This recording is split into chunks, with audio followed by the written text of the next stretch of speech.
ছাত্ৰছাত্ৰীসকল এইটো ভিডিঅ'ত আলোচনা কৰিম SSLC 2026 পৰীক্ষাত যিসকল ছাত্ৰই ফেইল কৰিব সিহঁতে কম্পাৰ্টমেণ্টেল এক্সাম দিব লাগিব ইয়াৰ বিষয়ে আলোচনা কৰিম আৰু কেইটা ছাবজেক্টত কম্পাৰ্টমেণ্টেল এক্সাম দিব পাৰিবা আৰু কেতিয়া দিব লাগিব ইয়াৰ বিষয়ে আমি ধুনীয়াকৈ আলোচনা কৰিম তো বলা দেৰি নকৰি আমি ভিডিঅ'টো আৰম্ভ কৰোঁ অৰ্থাৎ মই তোমালোকক ফাৰ্ষ্টত কৈ দিওঁ যদি কোনোবা ছাত্ৰই ধৰা MCQত ফেইল কৰিছে তেতিয়াহ'লে সেইজন ছাত্ৰ কম্পাৰ্টমেণ্টেল এক্সাম দিব নোৱাৰিব অৰ্থাৎ সদায় MCQত পাছ কৰিব লাগিব তাৰপিছত তোমালোকে 45 থিয়ৰী হ'ব এক্সাম 45 থিয়ৰী মনত ৰাখিব এইটো 45 মাৰ্কৰ থিয়ৰী এক্সাম হ'ব ইয়াৰ পৰা তোমালোকে 14 পাবই লাগিব থিয়ৰীত ইয়াত MCQৰ এক্সাম নহয় অনলি থিয়ৰীৰ এক্সাম হয় কাৰণ যদি কোনোবাই ছাত্ৰই MCQত ফেইল কৰিছে সেইজন ছাত্ৰই ফেইল আৰু কম্পাৰ্টমেণ্টেল এক্সাম দিব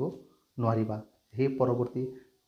বছৰত আকৌ 6টা ছাবজেক্টত পৰীক্ষা দিব লাগিব গতিকে MCQত 100% পাছ কৰা থাকিব লাগিব আৰু থিয়ৰীত তোমালোকে কম্পাৰ্টমেণ্টেল দিবা অনলি 45 মাৰ্কৰ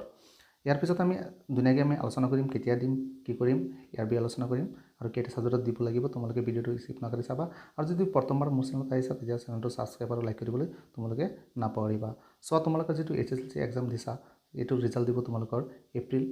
মাহত ৰিজাল্ট দিব হ'ল এপ্ৰিল মাহত ৰিজাল্ট দিব এই এপ্ৰিল মাহৰ ৰিজাল্ট দিয়াৰ 3-4 দিন পিছতেই তোমালোকৰ আৰম্ভ হৈ যাব কম্পাৰ্টমেণ্টেল এক্সামৰ ফৰ্ম ফিল আপ আৰম্ভ হ'ব আৰু কম্পাৰ্টমেণ্টেল এক্সামটো দিব লাগিব তোমালোকৰ মে' মাহত দিব লাগিব মে' মাহত দিব লাগিব আৰু মে' মাহত দিয়াৰ লগে লগে তোমালোকৰ ৰিজাল্ট হ'ব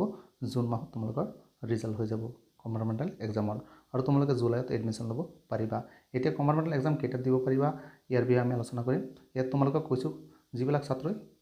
MCQত ফেইল কৰিব সিহঁতে কম্পাৰ্টমেণ্টেল এক্সাম দিব নোৱাৰিব সিহঁতে পৰৱৰ্তী বছৰত আকৌ গোটেইকেইটা ছাবজেক্টৰ এক্সাম দিব লাগিব চ' এতিয়া কম্পাৰ্টমেণ্টেল এক্সামত কেইটা ছাবজেক্টত পৰীক্ষা দিব পাৰিবা চ' ইয়াত কৈছে যে সেই ছাত্ৰজনে পৰীক্ষাত যিজন ছাত্ৰ কম্পাৰ্টমেণ্টেল এক্সাম দিব সেইজন ছাত্ৰ ফাইনেল পৰীক্ষাত 170 পাব লাগিব 170তকৈ কম হ'লে সি কম্পাৰ্টমেণ্টেল এক্সাম দিব নোৱাৰিব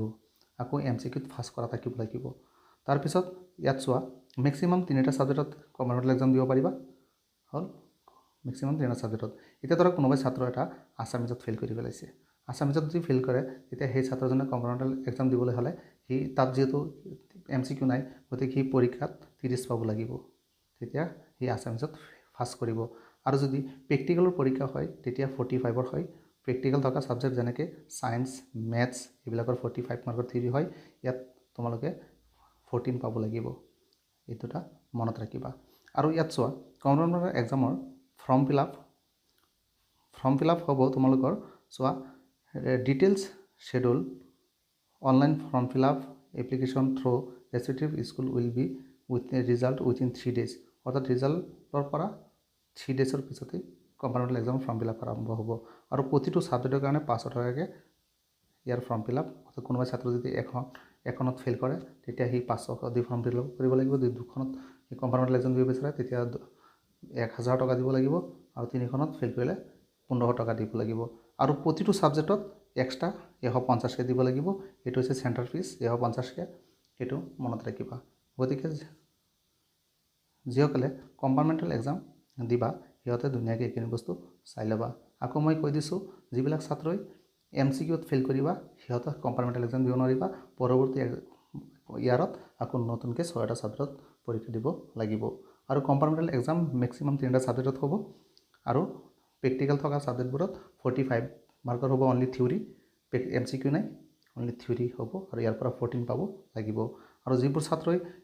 আছামিজত ফেইল কৰিব সিহঁতে 30 পাব লাগিব তেতিয়া পৰীক্ষা 90 মাৰ্কৰ হ'ব 30 পাব লাগিব নিশ্চয় তোমালোকে ধুনীয়াকৈ বুজি পাইছা চেনেলটো ছাবস্ক্ৰাইব কৰি থৈ দিবা এনেকুৱা ইনফৰমেশ্যন মই তোমালোকক পৰীক্ষাৰ আগমুহূৰ্তলৈকে দি থাকিম